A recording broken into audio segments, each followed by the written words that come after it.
二十四の瞳、スムレ눈동자、坪井栄。8、나나의 야외. 8. 이런저런 일들. 하루とはいえ、寒さはまだ朝の空気の中にかまいたちのような鋭さで潜んでいて、日陰にいると足元から震え上がってくる。봄이라지만 추위는 아직 아침 공기 속에 애는 듯한 날카로움으로 숨어 있다가 그늘에 있으면 발밑부터 부들부들 떨려 올라온다. 京町のバスの停留所には、この早いのにもう用足しを済ましてきた客が2人、下りバスを待っていた。60を2つ3つ過ぎたらしく見えるおじいさんと、30前後の女客と、K동네 버스 정류장에는 이 이른 시간에 벌써 볼일을 보고 온 손님이 2명, 내려가는 버스를 기다리고 있었다. 62셋 넘은 듯이 보이는 할아버지와 30 안팎의 여자 손님이다. 寒い。思わず出たうめき声のようにつぶやくおじいさんに、本当に、と女客は話しかけられもしないのに同意した。추워. 무심코 나온 신음처럼 중얼거리는 할아버지에게 정말로 하고 여자 손님은 말을 걸지도 않았는데 동의했다. 寒さは人間の心をより合わせるらしく、どちらからとなく親しさを見せ合った。本当にいつまでも寒いことですな。そうです。もう彼岸だというのに。추위는 인간의 마음을 모아주는 듯 어느 쪽에서랄 것도 없이 서로 친근함을 보였다. 정말 끝도 없이 춥네요. 그렇네요. 이제 입춘이 코앞인데. 話しかけた若い女は四角い包みを胸に抱え込むようにしながら、おじいさんのむき出しのまま片腕に引っ掛けている粗末なランドセルに親しい眼差しを送り、お孫さんのですか？はいな。私も息子のを買うてきました。말을 건 젊은 여자는 네모난 보따리를 가슴에 감싼 듯이 하면서 할아버지의 싸지 않은 채 한쪽 팔뚝에 걸고 있는 변변치 않은 란도셀에 다정한 눈길을 보내며 손자 거예요? 네, 저도 아들 것 사왔어요. 문에노 츠츠미오 미야리나가라. 今日売り出すというのを聞いて一番のバスで出かけたんですけど、昔のような品はもう一つもありませんなんだ。こんな紙のじゃ一年こっきりでしょう。お互いの品物を嘆くように言うと、そうだというようにおじいさんは首を振り、闇ならなんぼでもあるといな。가슴에 보따리를 보면서 오늘 팔기 시작한다는 말을 듣고 첫 버스로 나갔는데 옛날 같은 물건은 하나도 없었어요. 이런 종이 가방으로는 1년밖에 못 쓰겠지요. 서로의 물건을 개턴하듯 말하자 그렇다는 듯이 할아버지는 고개를 끄덕이며 암거래라면 얼마든지 있다는데. そしてはっはっと笑った。奥歯のないらしい口の中が真っ暗に見えた。女は目をそらしながら、今日日のように何でもかでも闇闇と、学校のカバンまで闇じゃ困りますな。銭さえありゃ何でもかでもあるそうな。甘いぜんざいでも羊羹でもあるとこにゃ山のようにあるそうな。그리고 허허 웃었다. 어금니가 없는 듯한 입안이 새까맣게 보였다. 여자는 눈을 돌리면서 요즘처럼 뭐든지 암거래라며 학교 가방까지 암거래여선 곤란하지요. 돈만 있으면 뭐든지 있다고 해. 단팥죽이든 양갱이든 있는 곳엔 산더미처럼 있다고 해.そう言って歯のない口元から本当によだれをこぼしかけたところは甘党らしい。口元を手のひらで撫でながら照れ隠しのように向こう側を顎でしゃくり、姉さん、あっちで待とうじゃないか。日向だけはただじゃ。그렇게 말하며 이가 없는 입가에서 정말 침을 흘리기 시작한 건 단 것을 좋아하는 것 같다. 입가를 손바닥으로 쓰다듬으며 멋쩍은 듯이 맞은편을 턱으로 가리키며 언니야, 저쪽에서 기다리자. 양지만은 공짜야. そう言ってさっさと反対側乗り場の方へ道を横切った。姉さんと呼ばれて思わずにやりとしながら女客も後を追った。姉さんかと女客は心の中で言ってみて、背の高いおじいさんを振り仰ぎ笑いながら尋ねた。그러면서 얼른 반대편 승강장 쪽으로 길을 건너갔다. 언니라고 불려서 무심코 싱긋하며 여자 손님도 뒤를 따랐다. 언니구나 라며 여자 손님은 마음속으로 말해보고 키 큰 할아버지를 올려다보며 웃으며 물었다. おじいさん、どちらですか？わしか？わしゃ岩ヶ花でさ。そうですか。私は一本松。ああ、一本松な。あっこにゃ、わしの船乗り放売があってな。もうとの昔に死んだけんど、大石柿地という名前じゃが、あんたらも知るまい。할아버지 어디세요? 나? 나는 바위코야. 그렇군요. 저는 외솔. 아, 외솔? 거기엔 나랑 같이 배 타던 벗이 있었어.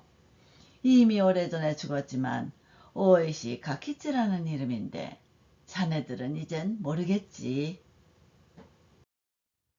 それを聞いた途端、女客は飛び上がるほど驚いて、あら、それ、私の父ですが。今度はおじいさんが開き直るような格好で、ほう、こいつは珍しい。そうかいな。今頃かきちゃんの娘さんに会うとはな。そういや、似たところがある。그걸 듣자마자 여자 손님은 펄쩍 뛸 만큼 놀라서 어머, 그거 제 아버지인데요. 이번에는 할아버지가 정색하는 모습으로 이거 신기하네. 그래? 이제 와서 가키짱의 따님을 만날 줄이야. 그러고 보니 닮은 데가 있네. そうですか。父は私が3つの時死にましたから何にも覚えておりませんけど、おじさん、いつ頃父と一緒でしたの？おじいさんをおじさんと改めて呼んだのも、生きていれば父もこのぐらいの年配かと思ったからだ。그래요? 아버지는 제가 3살 때 죽어서 아무것도 기억나지 않는데, 아저씨, 언제쯤 아버지와 함께 계셨어요?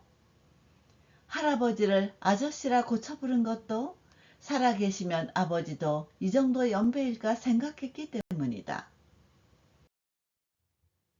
言うまでもなく大石先生のあれから8年目の姿である。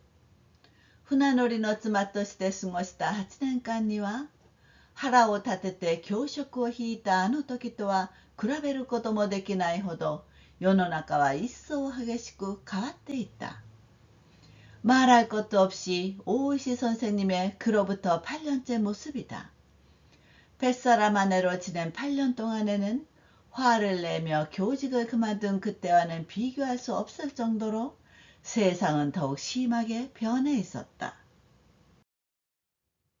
니까지変が起こり、日独伊防共協定が結ばれ、国民精神総動員という名で行われた運動は、出ごとにも国の政治に口を出してはならぬことを感じさせた。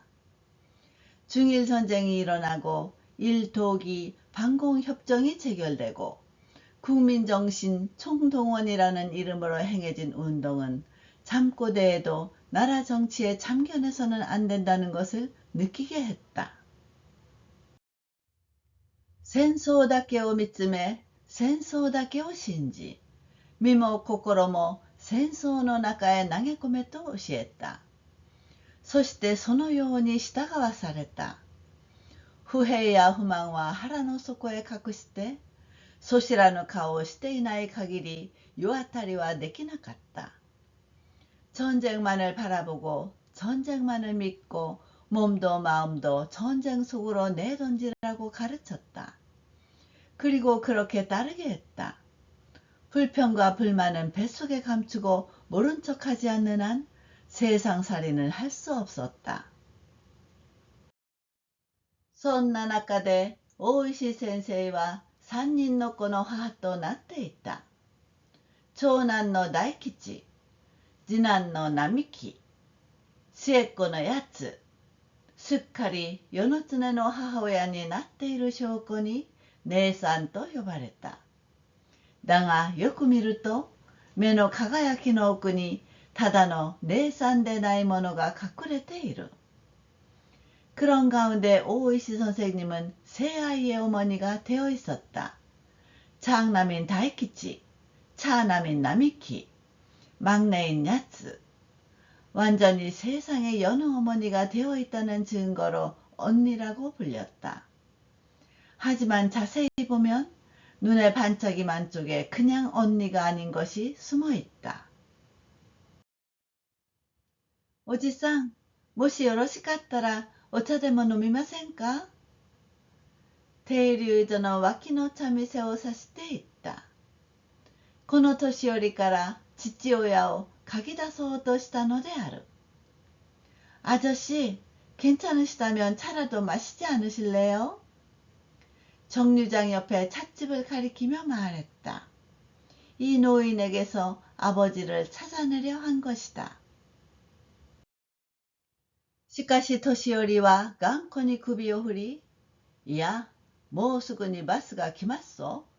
ここでよろしいわい。年寄りの方もなんとなく改まった態度を見せていた。하지만 노인은 완고히 고개를 흔들며 아니, 곧 버스가 올 거야. 이걸로 됐네. 노인도 왠지 정색한 태도를 보이고 있었다. それでかきちゃんの嫁さんはお達者かな？はあ、おかげさまで、と言ったが、年取った母が嫁さんと呼ばれたことで思わず笑顔になった。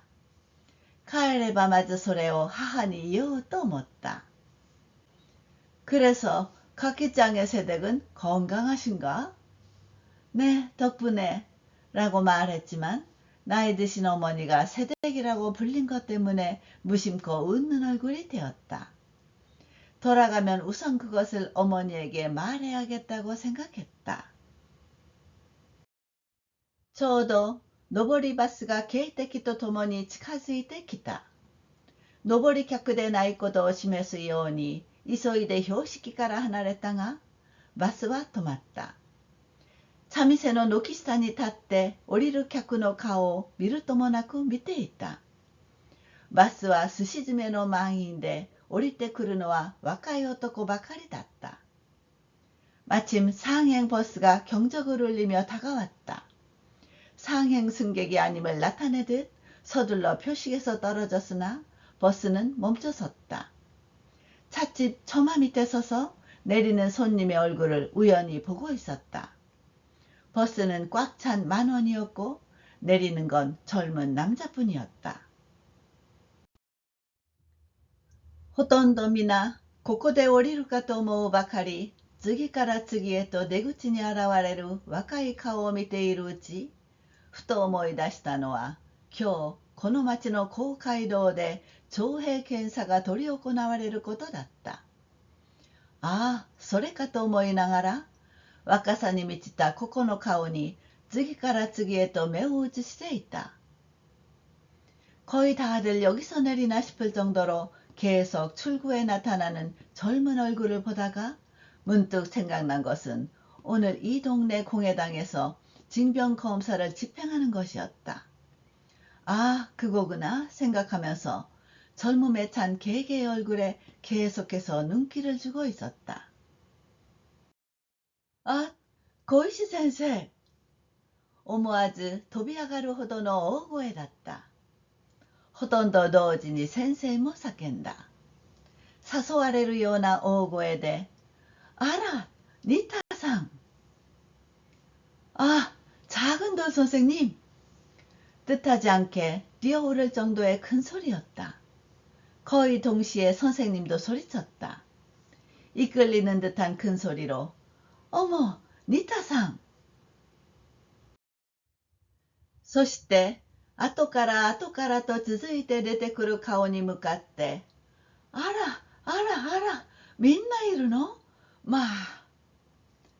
ニタに続いて、磯吉、竹市、忠、吉次と、かつての岬の少年たちはみんな揃った。그리고 뒤따라 계속 나오는 얼굴을 향해, 어머, 어머, 어머, 다 있네, 정말. 니타에 이어 이석기치, 다케이치, 타다시, 키치지며 예전의 곧 소년들이 모두 모였다.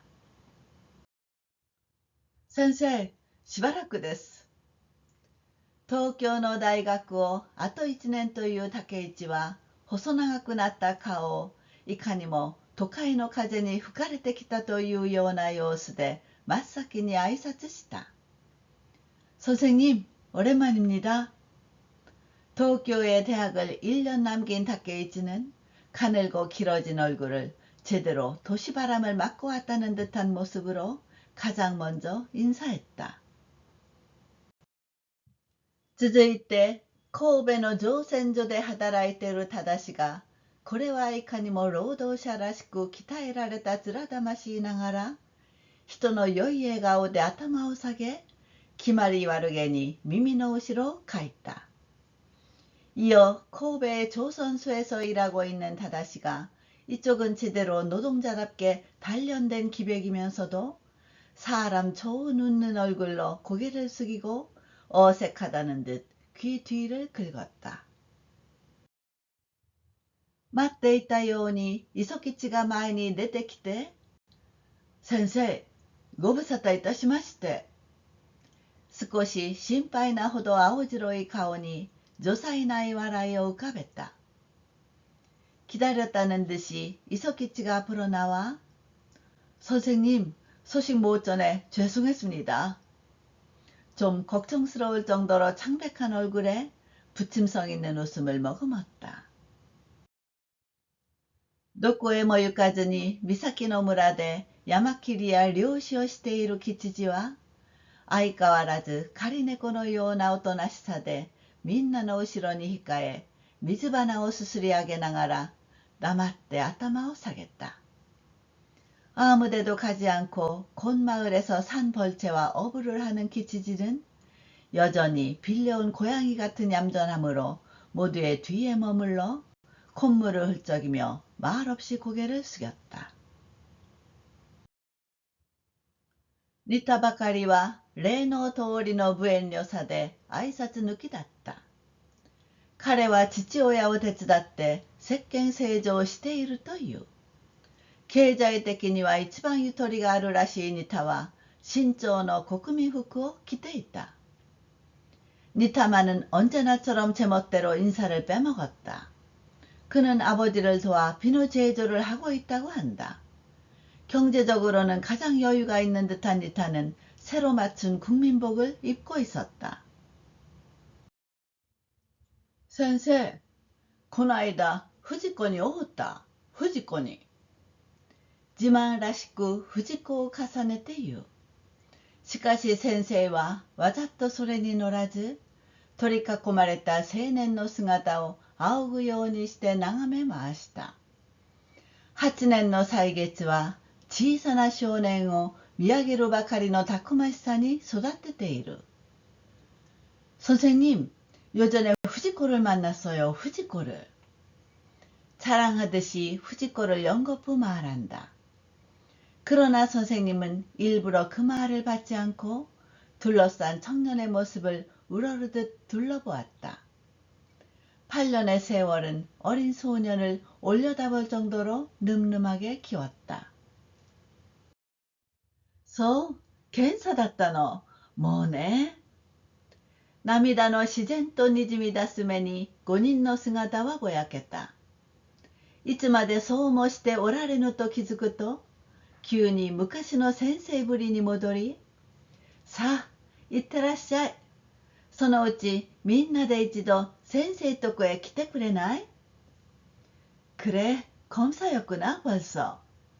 눈물이 자연히 글썽이기 시작한 눈에 5명의 모습이 흐려졌다. 언제까지 그러고 있을 수도 없다는 것을 알아차리자 갑자기 옛날 선생님 모습으로 돌아가 자, 다녀와요. 일간 다 같이 선생님네 집에 한번 와주지 않겠어? それでいかにも男の子らしくあっさりと離れてゆく後ろ姿をさまざまな思いで見送りながら、久しぶりに自分の口で先生と言ったのがなんとなく新鮮な感じで嬉しかった。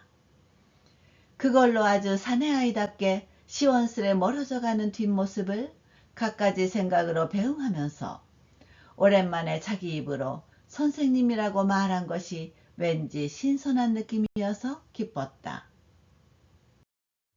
振り返ると、年寄りは茶店の横の日だまりに塵をよけて待っていた。日当たりの良い生垣の一箇所につぼみをつけた山吹が群がり、細い枝はつぼみの重さでしなっている。 돌아보니 노인은 찻집 옆 양지 쪽에 먼지를 피해 기다리고 있었다. 햇볕이 잘 드는 울타리 한 곳에 꽃봉오리를 맺은 황매화가 운집해 가는 가지는 꽃봉오리의 무게로 휘청거린다. その一枝を無造作に折り取り、年寄りもまた若者たちを見送りながら小さい声で、えらいこっちゃ。ああやってニコニコしよる若いもんをわざわざ鉄砲の弾の的にするんじゃもんな。本当に。그 가지 하나를 아무렇게나 꺾어들고 노인도 또 젊은이들을 배웅하면서 작은 소리로 큰일이야. 저렇게 싱글벙글하는 젊은이를 일부러 총알의 표적으로 삼다니. 정말. こんなこと大きい声じゃ言うこともできん。言うたらこれじゃ。ランドセルを持ったまま両手を後ろに回し、さらに小声で、ほれ、治安維持法じゃ。打ち込まれる。歯のない口に急に奥歯が生えたような気がするほど若返った口調だった。이런 거 큰 소리로 말할 수도 없어. 말하면 이거야. 란도셀을 든 채 양손을 뒤로 돌리고 더욱 작은 소리로 그거 치안유지법 말이야. 쳐넣는 거지. 이가 없는 입에 갑자기 어금니가 돋아난 듯한 기분이 들 만큼 젊어진 어조였다. 治安維持法というものを彼女はよく知らない。ただ、草の実の稲川先生がその治安維持法という法律に違反した行動のために牢獄につながれ、間もなく出てきてからも復職はおろか、正当な扱いも受けていないということだけがその法律とつないで考えられた。치안유지법이라는 것을 그녀는 잘 모른다. 그저 풀열매의 이나가와 선생님이 그 치안유지법이라는 법을 위반한 행동 때문에 감옥에 갇히고 이내 나오고 나서도 복직은 고사하고 정당한 취급도 받지 못하고 있다는 것만이 그 법과 연결해서 생각되었다.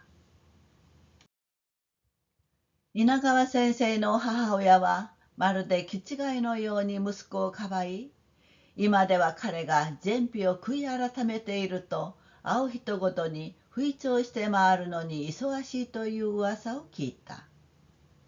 稲川선생님의 어머니는 마치 미치광이처럼 아들을 감싸며 이제는 그가 잘못을 회개하고 있다고 만나는 사람마다 퍼뜨리고 다니느라 바쁘다는 소문을 들었다. どこまでが本当なのか。ただ稲川先生は一人養鶏をしながら世間離れの生活をしていた。彼が世間を離れたのではなく、世間が彼を寄せつけないのだ。彼の卵は毒でも入っているかのように嫌われ、一頃は書いてもなかった。어디까지가 사실인지 그저稲川선생님은 혼자서 양계를 하면서 초탈한 생활을 하고 있었다.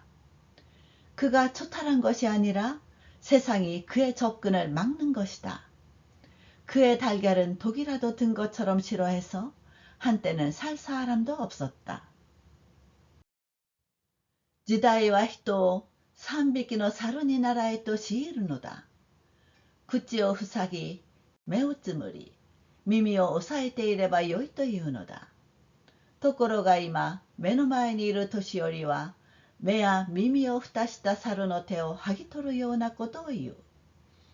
購買の娘だとはいえ、初めて会った女になぜ心の奥を見せるようなことを言うのだろうか。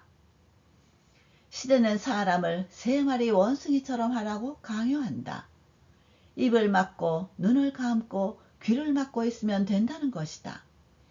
그런데 지금 눈앞에 있는 노인은 눈과 귀를 덮은 원숭이의 손을 떼어내는 듯한 말을 한다. 퍼세 딸이라지만 처음 만난 여자에게 왜 속내를 드러내는 말을 하는 것일까? 半分は警戒心も起きて、彼女はそれとなく話題をそらせた。ところでおじさん、私の父とはいつ頃の購買でしたの？ 절반은 경계심도 생겨서 그녀는 은근히 화제를 돌렸다. 그런데 아저씨, 우리 아버지와는 언제쯤 보셨어요? ニコッと笑った年寄りはまた奥歯のない元の表情に戻り、そうよな、18か9かな。二人ともタイムを持ってな。あわよくば外国船に乗り込んでメリケンへ渡ろうと言うんじゃ。シアトルにでも行ったとき、海に飛び込んで泳ぎ渡ろうという算段よ。싱크드슨 노인은 다시 어금니가 없는 원래의 표정으로 돌아가 글쎄다 18인가 9쯤 둘 다 큰 소망을 가졌지. 잘하면 외국선을 타고 메리캥으로 건너가자는 거야. 시애틀에라도 갔을 때 바다로 뛰어들어 헤엄쳐 건너자는 계획이었지. 마, でも昔はよくあったそうですね。あったとも。メリケンで人も受けしてというんじゃが、実を言うと徴兵が嫌でな。今ならこれじゃ。また手を後ろに回して笑った。어머나, 하지만 예전에는 자주 있었다지요? 있고 말고. 메리캥에서 한미천 잡아서라는 건데, 실은 징병이 싫어서 말이야. 지금이면 이거지. 또 손을 뒤로 돌리고 웃었다. とうとう目的成就しなかったわけですか？そういうわけじゃ。もっとも、その頃は船に乗っ取りさえしたら、兵隊には行かいでも済んだからな。そのうち二人とも船乗りが好きになってな。同じ船乗りなら免状持ちになろうというんで、これでも勉強したもんじゃ。끝끝내 목적 성취 못한 셈인가요? 그런 거지. 하기야 그때는 배 타기만 하면 군대에는 안 가도 됐으니까. 그러다가 둘 다 뱃사람이 좋아져서 말이야. 똑같은 뱃사람이 될 거면 면허증을 갖자고 해서 이래봬도 공부했었지.学校へ 있더란 뭔데. わしらは 5年がかりでやっとおついちの運転手になった。かきちゃんの方が1年早う試験に通ってな。わしも何くそと思うてあくる年に取ったのに. 학교에 안 가서 우리는 5년 걸려 겨우 을일의 운전사가 되었어. 카키짱 쪽이 1년 빨리 시험을 통과해서 나도 뭐야 이거 하고 생각해 다음 해에 땄는데. その時砲売は難戦して行方不明となり、ついに喜んでもらえなかったというのだ。父の妻としての母から聞くのとは違った父の姿。涙どころか微笑さえ浮かんで想像される若い日の父の姿。語る人の親愛感からであろうか。父ははつらつとした好もしい青年であったと知った。그때 벗은 난파를 당해 행방불명이 되어 마침내 기뻐해주지 못했다고 한다. 아버지 아내인 어머니에게서 듣는 것과는 다른 아버지의 모습. 눈물은커녕 미소마저 지으며 상상되는 젊은 날의 아버지 모습. 말하는 이의 친애감 때문인지 아버지는 발랄하고 호감이 가는 청년이었다고 알게 됐다. その父が徴兵を嫌ったということは初耳である。それについて一言もしない母は父からそれを聞かなかったのであろうか。それとも例の猿になっていたのか。嫁さんと呼ばれたこととともに母に聞いてみようと考えながら話は尽きなかった。그 아버지가 징병을 싫어했다는 것은 금시초문이다. 그것에 대해 한마디도 하지 않는 어머니는 아버지로부터 그것을 듣지 않았던 것일까? 아니면 얘의 원숭이가 되어 있었던 걸까? 새댁이라고 불렸던 것과 함께 어머니에게 물어봐야겠다고 생각하면서 이야기는 끝이 없었다. そしておじさん、いつ頃まで船に乗っておいでたん ?10 年ほど前よ。ようやっとこんまい船の船長になってな。息子は学校へやって苦労せずに船乗りにしてやろうと思うたら、船乗りは嫌じゃと来やがる。商業学校にやって銀行の支店に出とったけんど、取られて死んだ。그리고 아저씨, 언제까지 배를 타고 계셨어요? 10년 정도 전이야. 겨우 작은 배의 선장이 되어서. 아들은 학교에 보내서 고생시키지 않고 뱃사람 시켜주려고 했더니 뱃사람은 싫다고 하네. 상업학교에 가서 은행 지점에 나갔었는데 빼앗겨서 죽었어. 取られてって戦争ですか？そういな。まあ、너무한 사。これはそいつのせがれので。빼앗기다니 전쟁이요? 그렇지. 어머나, 너무한이지. 이건 그 녀석의 아들 거야. 란도세르와 토시오리の手で強く振られ、中のボール紙がカサコソと音を立てた。お互いにせがれを持つのは心配の種ですね、と言おうとして飲み込んだ。란도셀은 노인 손에 세게 흔들려 아내 마아버지가 바스락바스락 소리를 냈다. 피차 아들이 있는 것은 걱정거리네요. 라고 말하려다 삼켰다.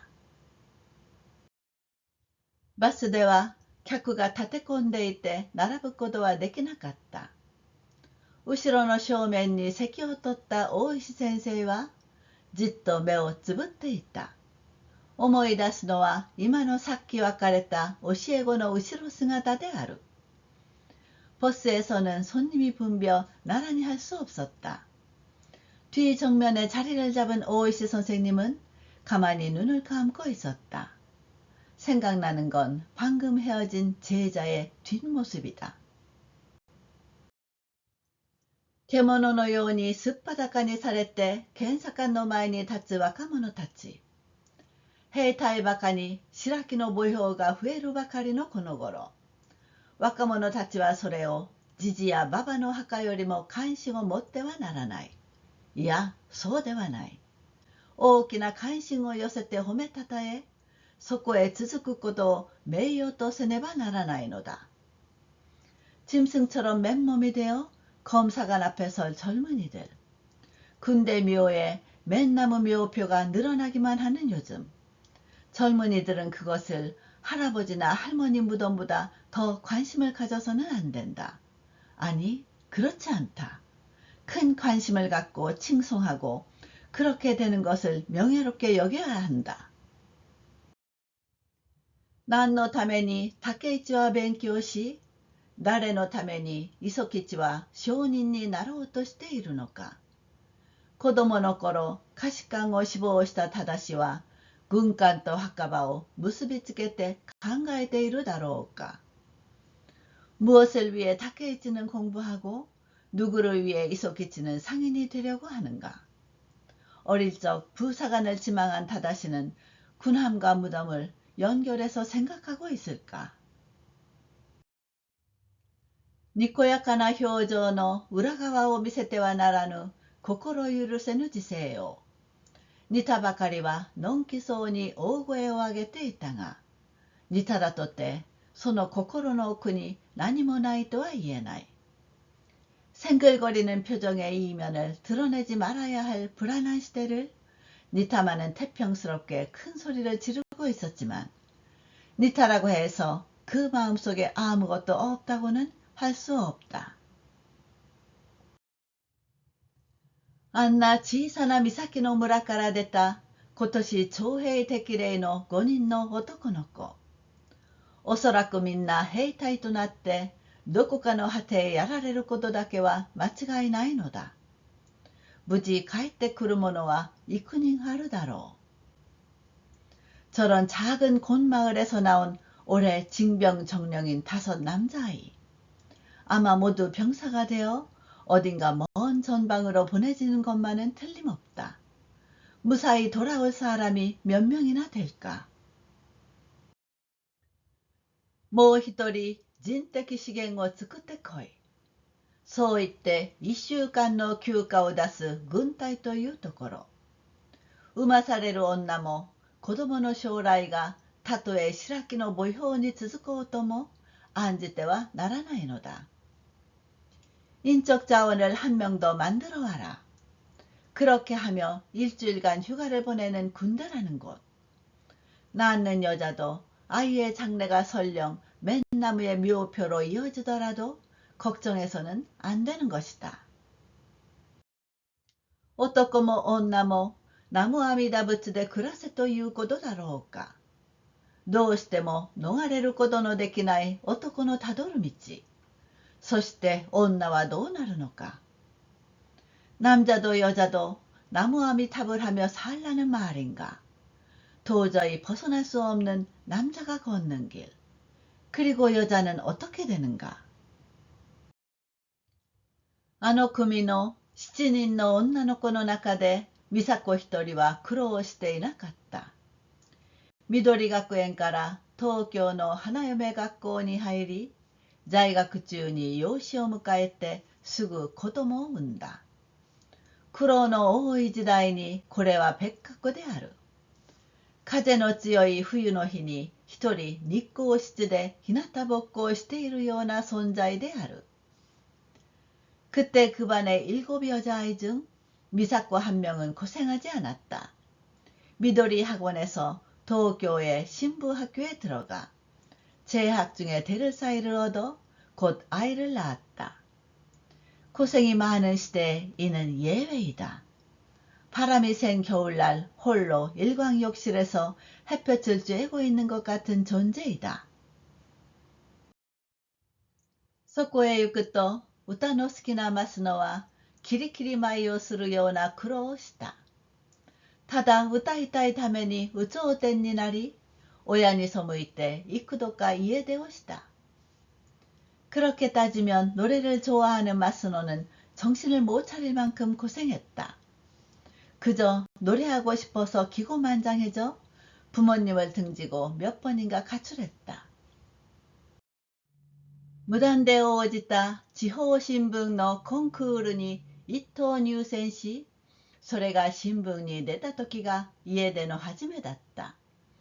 その度に探し出され、連れ戻されてはまた出る。いつも歌が못 오았다. 무단으로 응한 지방신문 콩쿠르에 1등 입선해 그것이 신문에 나왔을 때가 가출의 시작이었다.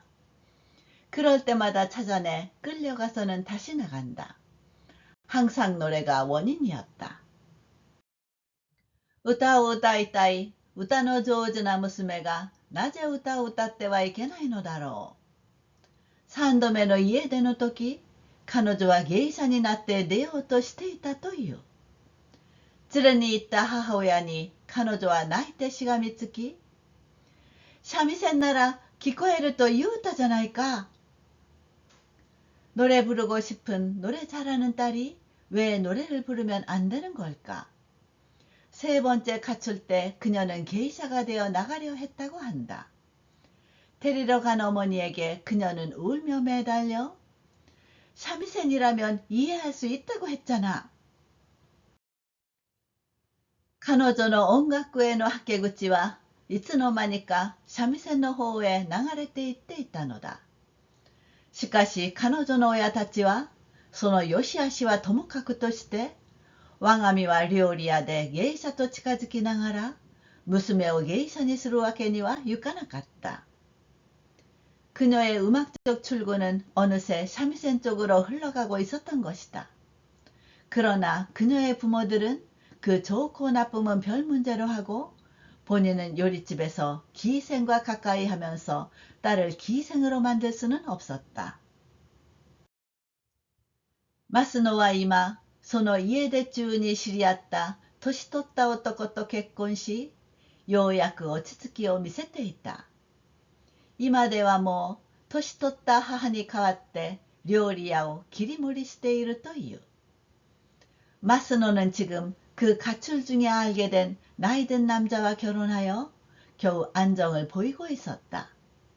이제는 벌써 나이 드신 어머니를 대신해 요리집을 운영하고 있다고 한다. たまに道で出会うと懐かしがって飛びついてき、先生、私いつも先生のこと会いたくて。涙までためて喜ぶ子供っぽい仕草なのに、地味作りな彼女は20歳やそこらとは見えなかった。가끔 길에서 만나면 반가워하며 달려와 선생님, 나 항상 선생님 보고 싶어서.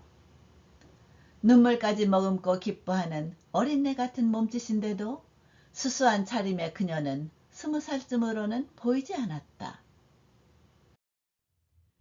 高等会も進めず、嫁にもらわれることを将来の目的として女中奉公に出たことへはどうなったであろうか。彼女は嫁にもらい手がつく前に病気になって帰ってきた。肺病であった。骨と皮に痩せてただ一人物置に寝ていると聞いてからだいぶ経つ。고등가에도 진학하지 못하고 시집가는 것을 장래의 목적으로 하녀살이에 나선 고토에는 어떻게 되었을까? 그녀는 시집갈 사람이 생기기 전에 병이 나서 돌아왔다. 폐병이었다. 뼈와 가죽만 남고 살이 빠져서 그냥 혼자 헛간에서 잔다고 들은 지 꽤 됐다. 高等科に進めなかったもう一人の藤子については嫌な噂が立っていた。ニタが藤子に会うたというのは遊び目としての藤子との出会いに違いなかった。고등가에 진학하지 못한 또 한 명인 후지코에 대해서는 나쁜 소문이 돌고 있었다. 니타가 후지코를 만났다 라고 하는 것은 유녀로서의 후지코와의 만남임에 틀림없었다. ニタの顔に現れたものでそうと悟ってわざと聞き返さなかったが、噂は遠の昔に小鶴から聞いていた。藤子は親に売られたというのだ。家具や衣類と同じように、今日の一家の命をつなぐために、藤子は売り払われたのだ. 니타 얼굴에 나타난 것으로 그렇게 알아채고 일부러 되묻지는 않았으나 소문은 아주 오래전에 고츠루에게서 들었다. 후지코는 부모가 팔았다는 것이다. 가구와 의류와 마찬가지로 오늘의 일가의 생명을 잇기 위해 후지코는 팔려나간 것이다. 働くということを知らずに育った彼女が、たとえ卑しい商売女にしろ、売られてそこで初めて人生というものを知ったとしたら、それは藤子のために喜ばねばなるまい。しかし人は藤子を蔑み、面白おかしく噂をした。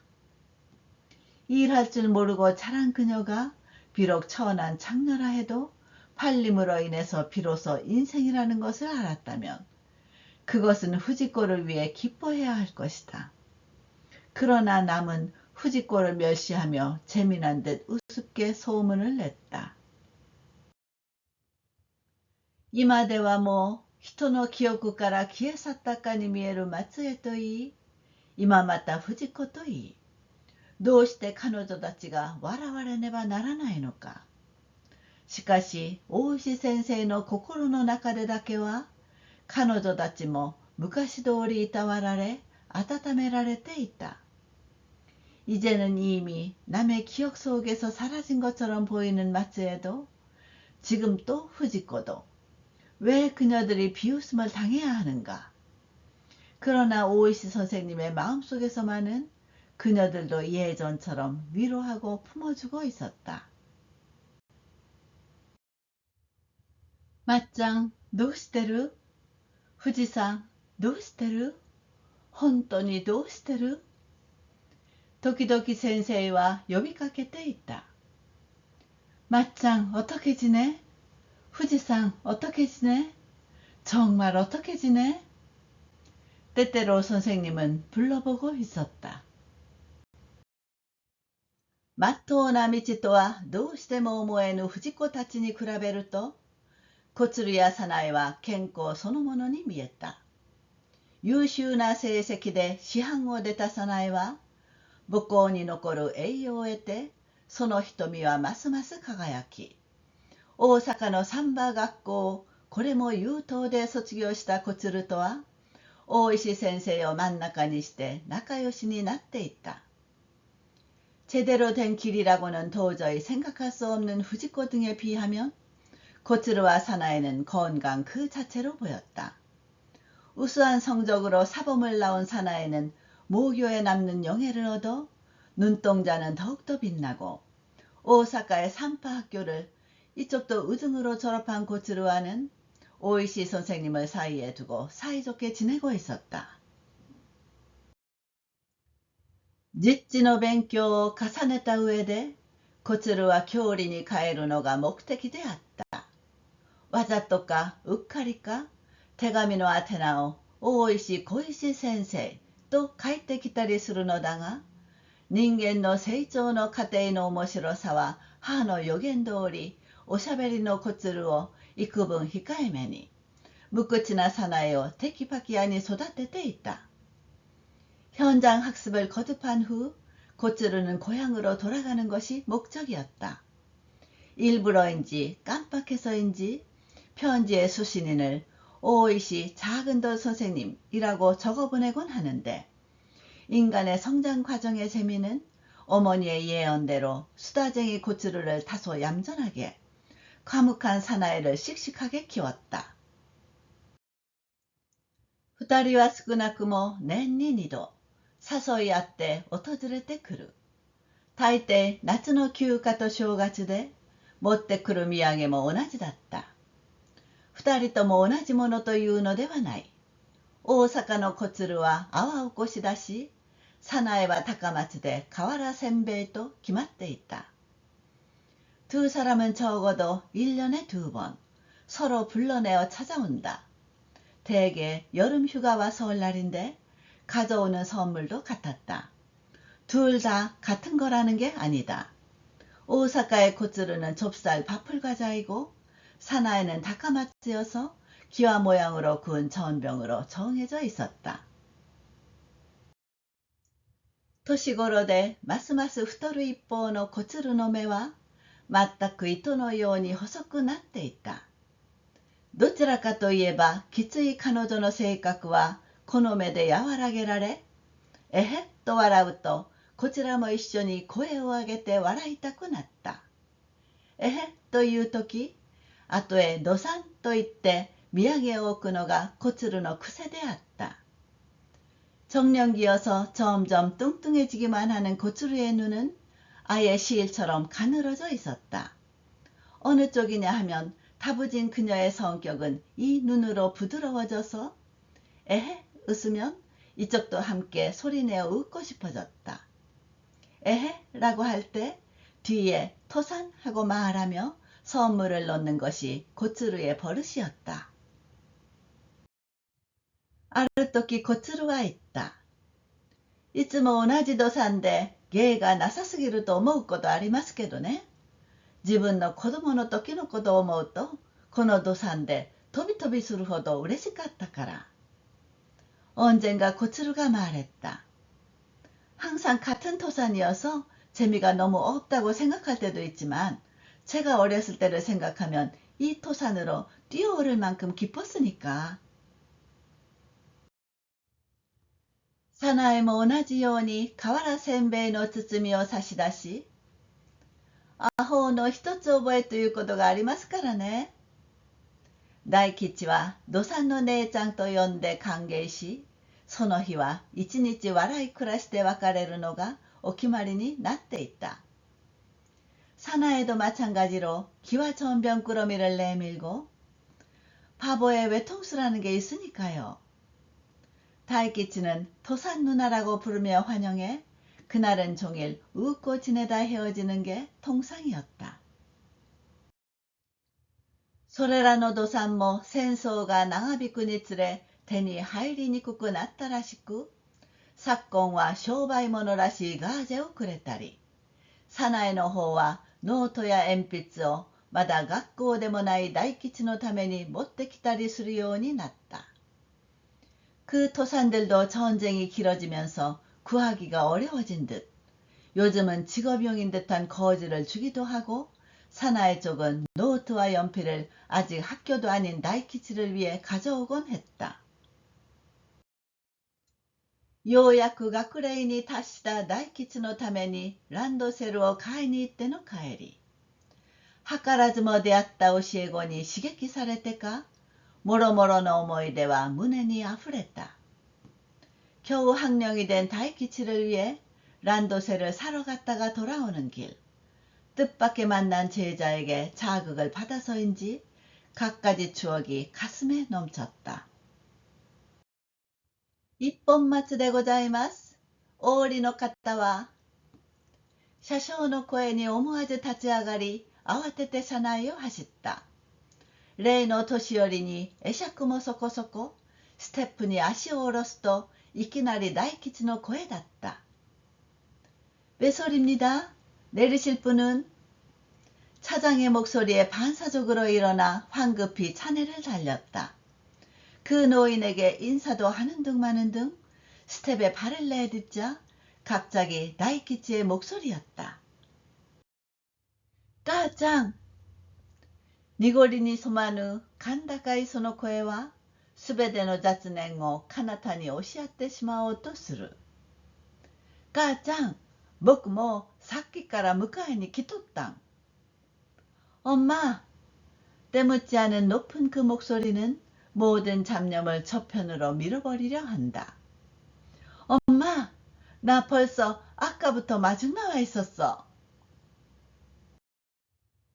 いつもならば一人でに笑えてくるきれいに澄んだその声が今日は少し悲しかった。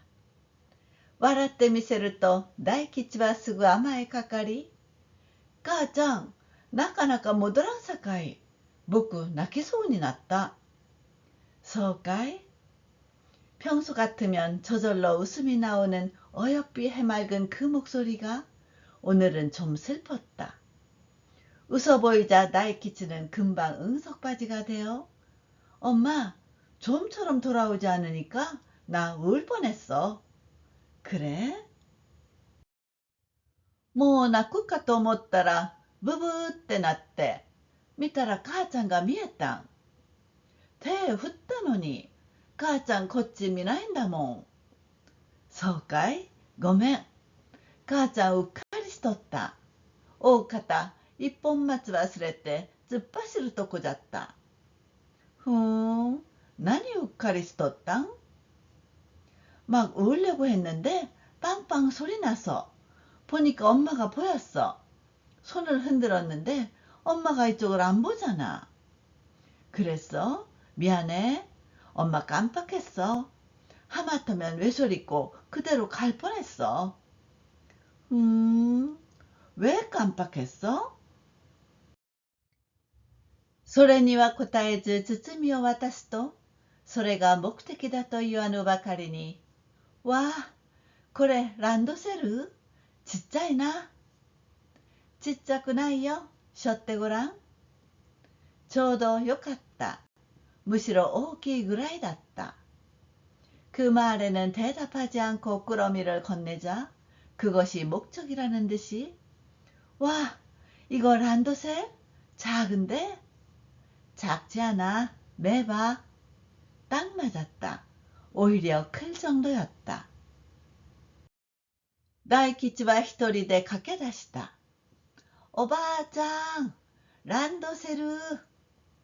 すっ飛んで行きながら足元のもどかしさを口に助けてもらうかのように行く手の我が家へ向かって叫んだ。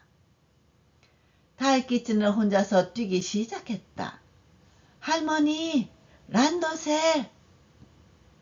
곧장 달려가면서 발밑이 굼뜬 것을 입에 도움이라도 받듯이 앞에 우리 집 쪽을 향해 소리쳤다. 肩を振って走ってゆくその後ろ姿には無心に明日へ伸びようとする懸命さが感じられる。その可憐な後ろ姿の行く手に待ち受けているものがやはり戦争でしかないとすれば、人は何のために子を産み愛し育てるのだろう。어깨를 흔들며 달려가는 그 뒷모습에는 순진하게 내일을 향해 자라나려는 노력이 느껴진다. 그 가련한 뒷모습의 앞날에 기다리고 있는 것이 역시 전쟁뿐이라면 사람은 무엇 때문에 자식을 낳고 사랑하고 키우는 것일까? 砲弾に撃たれ避けて砕けて散る人の命というものを惜しみ悲しみとどめることがどうしてしてはならないことなのだろう。治安を維持するとは人の命を惜しみ守ることではなく人間の精神の自由をさえ縛るというのか。포탄에 맞아 찢어지고 깨져서 죽는 사람의 생명이라는 것을 안타까워하고 슬퍼하고 머물게 하는 것이 어째서 해서는 안 될 일인가. 치안을 유지한다는 것이 사람의 목숨을 아끼고 지키는 것이 아니라 인간 정신의 자유마저 얽맨다는 것인가.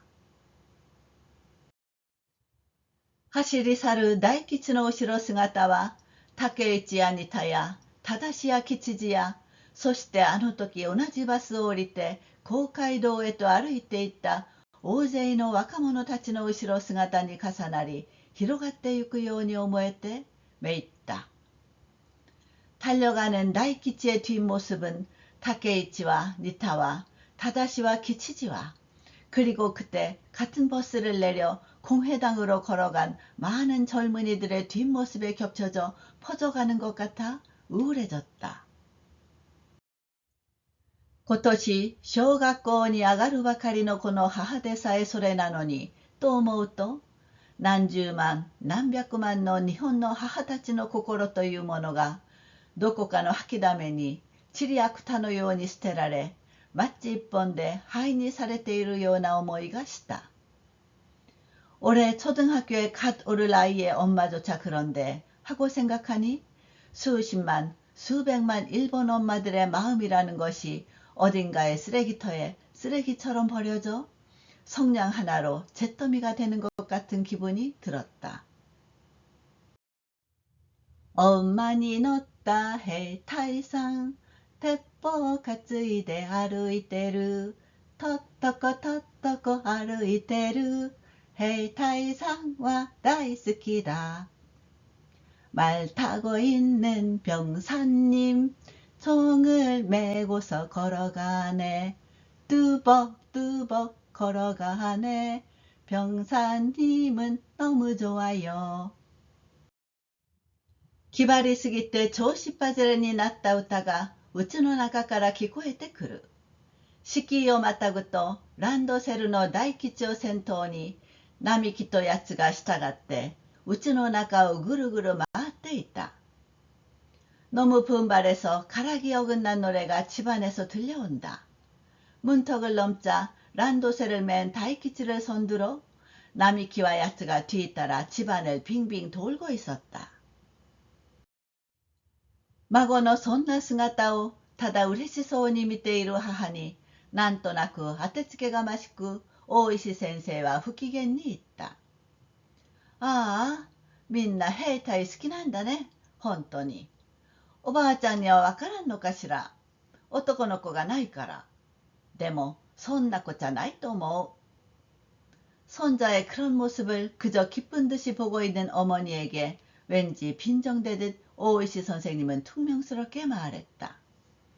아, 다들 병정 좋아하네? 정말로. 할머니는 모르시나 봐. 남자애가 없으니까.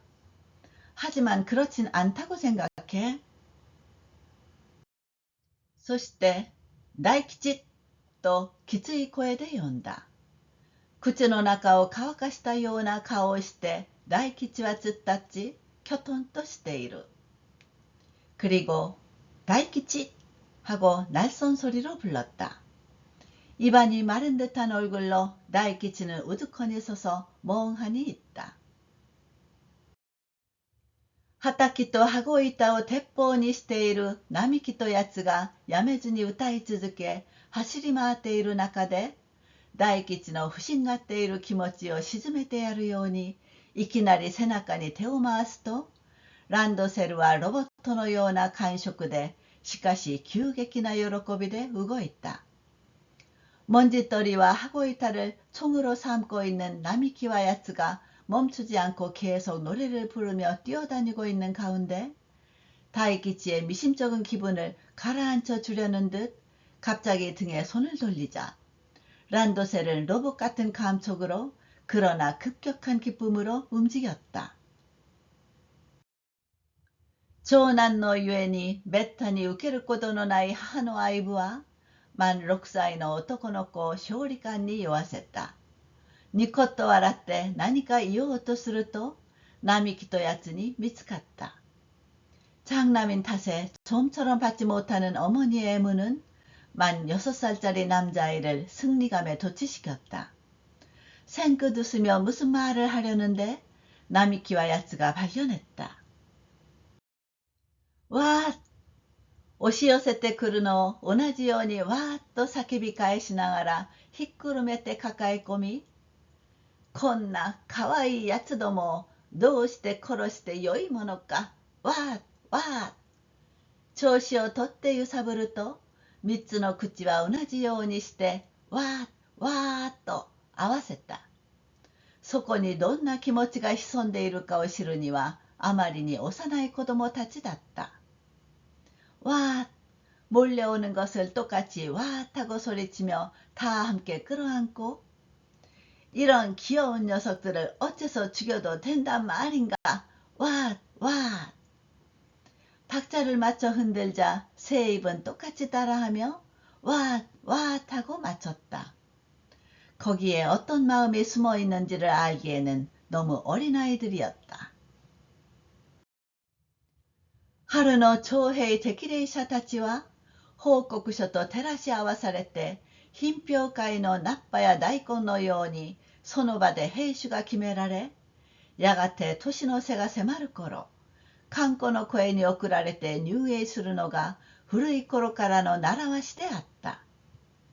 봄에 징병정령자들은 보고서와 대조되어 품평의 푸성기나 무처럼 그 자리에서 병종이 정해지고 이윽고 새밑이 가까워질 무렵 환호성으로 배웅받으며 입영하는 것이 예부터의 관습이었다. しかし、日ごとに広がってゆく戦線の逼迫は、そのわずかな時間的ゆとりさえもなくなり、入営はすぐに戦線につながっていった。船着き場の桟橋に建てられたアーチは、乾燥芸門の額を掲げたまま、緑の杉の葉は焦げ茶色に変わってしまった。그러나 하루가 다르게 퍼져나가는 전선의 핍박은 그 약간의 시간적 여유마저 없애고 이병은 곧바로 전선으로 이어지고 있었다. 선착장 부두에 세워진 아치는 환송영문이라는 액자를 건 채 녹색 삼나무잎은 짙은 갈색으로 변해버렸다. 간소 강계의 노도요메키와 낸주 다에마나쿠その隙間を越えなき凱旋兵士の四角な白い姿もまた潮風とともにこのアーチをくぐって戻ってきた。환송환영의 함성은 1년 내내 끊이지 않고 그 틈을 소리 없는 개선병사의 네모난 하얀 모습 또한 바닷바람과 함께 이 아치를 지나 돌아왔다. 日本中至るところに建てられたこの緑の門を数えきれぬほどたくさんの若者たちがくぐり続けてやむことを知らぬような昭和16年。戦線が太平洋に広がったことで歓呼の声は一層激しくなるばかりだった。일본 전역 도처에 세워진 이 녹색문을 셀 수 없이 많은 젊은이들이 계속 지나가 그칠 줄 모르는 듯한 1941년 전선이 태평양으로 퍼지면서 환호성은 한층 거세지기만 했다. 天皇の名によって宣戦布告された12月8日のそのずっと前にその年の入営者である新田や吉次や磯吉たちはもうすでに村にはいなかった。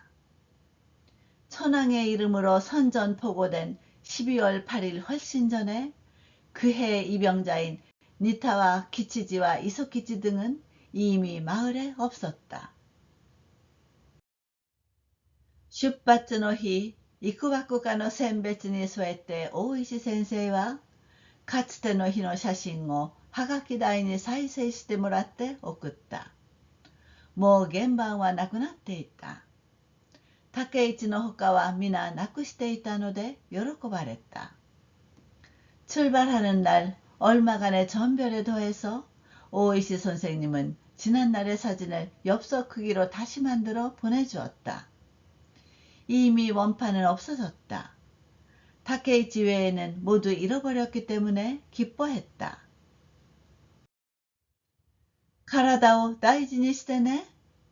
そして一段と声を潜め、名誉の戦士などしなさんな。生きて戻ってくるのよ。 몸을 소중히 해. 그리고 한층 목소리를 낮추어. 명예의 전사 같은 거 하지 마. 살아서 돌아오는 거야. すると聞いたものはまるで写真の昔に戻ったような素直さになり、磯吉など密かに涙ぐんでいた。竹市はそっと横を向いて頭を下げた。吉次は黙ってうつむいた。正は影のある笑顔を見せてうなずいた。ニタが一人声に出して、先生、大丈夫。勝って戻ってくる。그러자 들은 아이는 마치 사진의 옛날로 돌아간 듯이 순진해져서 이소키치의 경우 살짝 눈물을 글썽거렸다. 타케이치는 살며시 옆을 보며 머리를 숙였다. 키치지는 잠자코 고개를 떨궜다. 타다시는 그늘진 미소를 지으며 고개를 끄덕였다. 니타가 혼자서 소리내어 선생님, 괜찮아. 이기고 돌아올게. それとて、ニタとしては潜めた声で、戻ってくるというのを当たりをはばかるように言った。戻るなどということはもう考えてはならなくなっていたのだ。ニタはしかし、本当にそう思っていたのだろうか。真正直な彼にはお体裁や言葉の含みは通用しなかったからだ。그것조차 니타로서는 숨죽인 목소리로 돌아올게 라는 걸 주의를 꺼리듯이 말했다. 돌아온다라는 것 등은 이제 생각해서는 안 되게 되어 있었던 것이다. 니타는 그러나 정말 그렇게 생각했을까? 참으로 정직한 그에게는 체면이나 말의 함축은 통하지 않았기 때문이다. ニタだとて命の惜しさについては人語に落ちるはずがない。それをニタほど正直に言ったものはなかったかもしれぬ。彼はかつての日、徴兵検査の係官の前で、講習合格と宣言された刹那、思わず叫んだという。しもった。니타도 목숨이 아까운 것에 관해서는 남에게 뒤질 리 없다. 그것을 니타만큼 정직하게 말한 이는 없었을지도 모른다.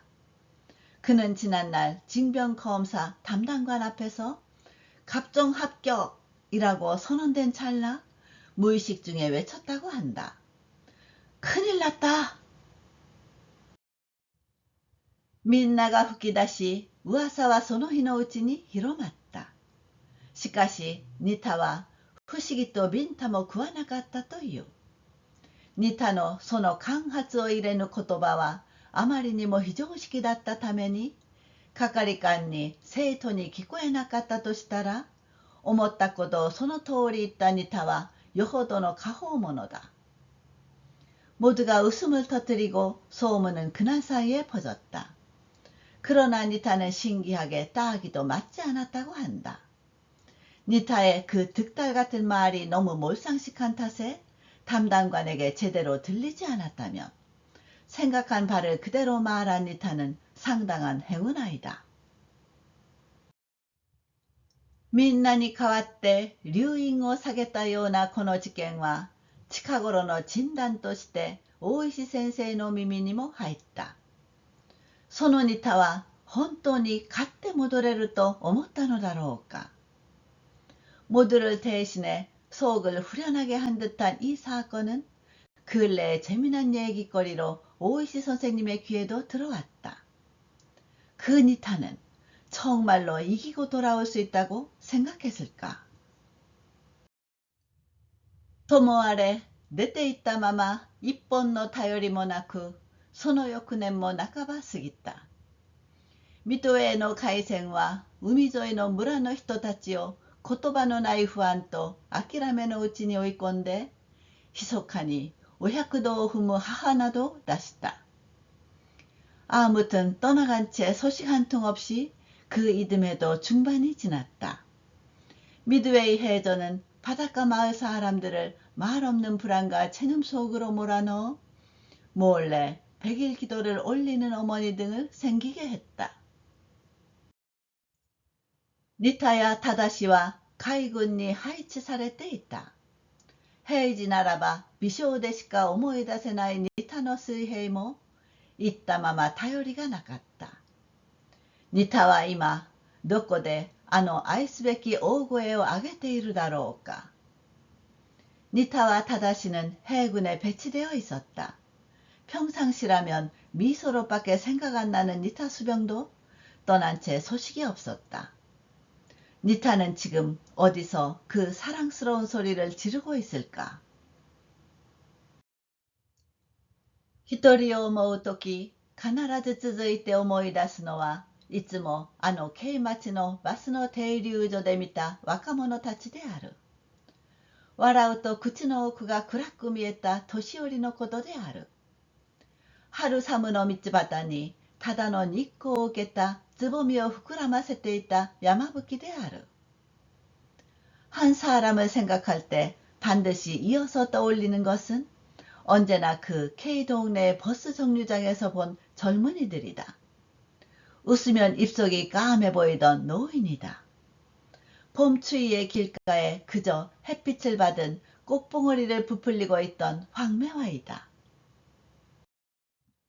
そうしてさらにさらに大きな影で包んでしまうのはいつの間にか軍用船となってどこの海を走っているかさえわからぬ大吉たちの父親のことである。그리고 더욱더 큰 그늘로 에워싸 버리는 것은 어느새 군용선을 타고 어느 바다를 달리고 있는지조차 모르는 다이키치 등의 아버지의 일이다. その不安を語り合うさえ許されぬ軍国の妻や母たち。自分だけではないということで人間の生活は壊されてもよいというのだろうか。그 불안감을 서로 이야기하는 것조차 허락되지 않는 군국의 아내와 어머니들. 자기만이 아니라는 것으로 인간의 생활이 망가져도 좋다는 말인가.